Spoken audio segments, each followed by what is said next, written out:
Hello everyone and welcome to my channel called Demon Story Time. Thank you so much for coming to my channel, for your likes, for your comments, for your donations, even for your shares. Any kind support to my channel is very highly appreciated. Thank you so much guys. Information for donation you can find down below in comments. Today keep reading this book called Grimm's Fairy Tales, and our story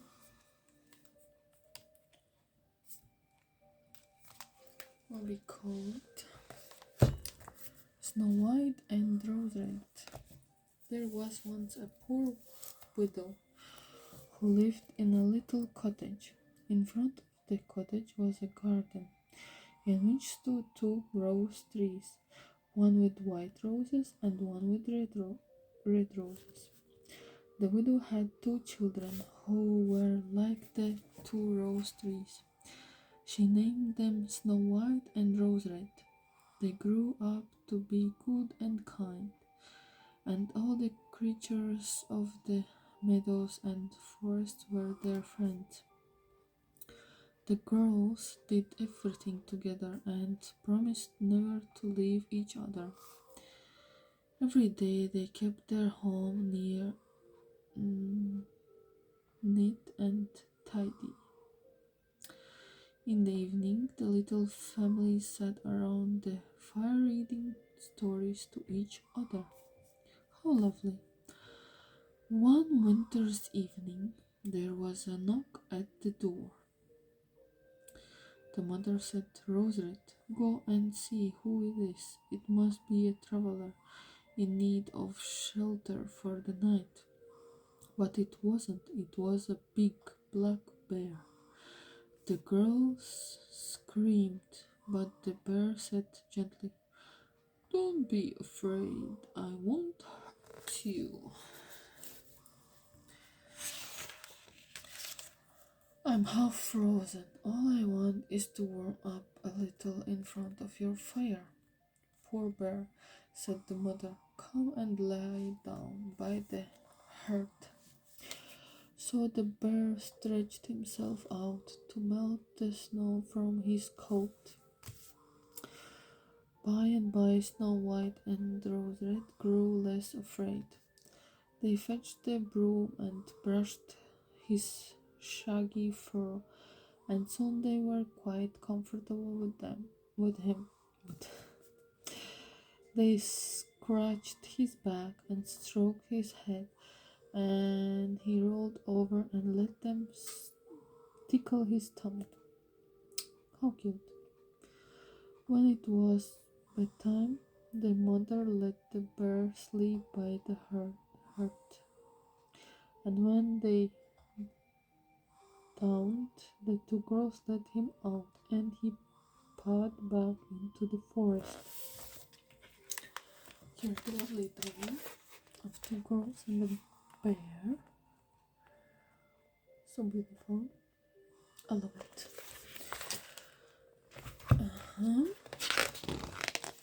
All winter, the bear came every evening at the same time. Then, one day, spring arrived. That morning, the bear said, "Now I must go away, and I cannot visit you again for the whole summer." "But where will you go, dear bear?" asked Snow White. "Into the forest to guard it from wicked dwarfs. In the winter they have to stay under the frozen ground, but now the sun is warming the earth and they will soon break through it." The girls were very sad, but the bear promised to return at winter time. A week later, the sisters went into the forest to fetch firewood. Near a fallen tree, they saw a little man jumping about in the grass. It was an angry dwarf who had got the end of his long beard caught in a split in the tree trunk. Snow White was carrying scissors in the pocket of her apron, and she hurried over to help. She cut off the end of the beard, freeing him. "You stupid girl! You've cut off a piece of my beard!" the dwarf cried most angrily. "Bad luck to you!" And he grabbed a bag of gold which lay among the roots of the tree and dashed off without a backwards glance. "How rude!" thought Snow White and Rose Red. A few days afterwards, the sisters went to catch fish for their supper. As they came near to the brook, they saw a little man jumping about the water's edge. It was the dwarf again. He had been fishing, but his line had caught in his beard, and the fish was doing its best to pull him into the water. Once again, the girls hurried to help him. Quickly and carefully, Rose Red took out her fishing knife and sliced through the beard. "How dare you cut off even more of my beard?" the dwarf roared, his face like thunder. "Double bad luck to you!" He snatched up a sack of pearls that lay in the rushes and disappeared behind a stone.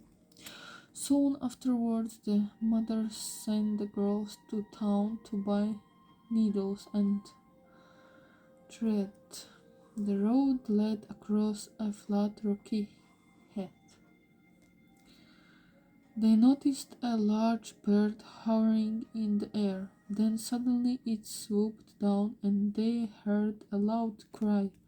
The sisters ran over and saw with horror that an eagle had seized their old friend, the dwarf, and was going to carry him off. The girls grabbed hold of the little man and pulled against the eagle so hard that at last it let go and flew off. "Couldn't you have been more careful? You ripped my coat to pieces!" he yelled, hopping mad. "Triple bad luck to you!" And he heaved up a sack full of precious jewels and slipped away under a rock into the earth. The girls never imagined that on their way home they would stumble across the dwarf again. But there he was, sitting on the rocky hedge. He had emptied out his bag of precious stones and was admiring them in the setting sun. They sparkled so beautifully that the girls stood still and stared at them.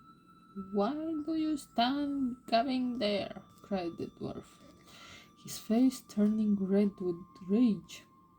He was about to curse the sisters for the fourth time when, with a loud growl, a black bear came galloping out of the forest. The dwarf sprang up in a fright and begged, "Dear bear, Mr. Bear, please spare my life. I will give you all my treasure, I promise. Eat these 2 creoles instead, please. They're much bigger and tastier than me." But the bear took no notice. He killed the evil dwarf with one swipe, sweep of his paw. And that was the end of him. Hip hip hooray! The girls stood trembling, hand in hand. They shut their eyes and waited for the bear to strike them too, but to their astonishment he spoke to them. He said, Snow White and Rose Red, do not be afraid. At once they recognized his voice and opened their eyes. As the bear walked towards them, his bearskin fell off, and there stood a handsome man dressed in gold. I am a king's son, he said, and I was bewitched by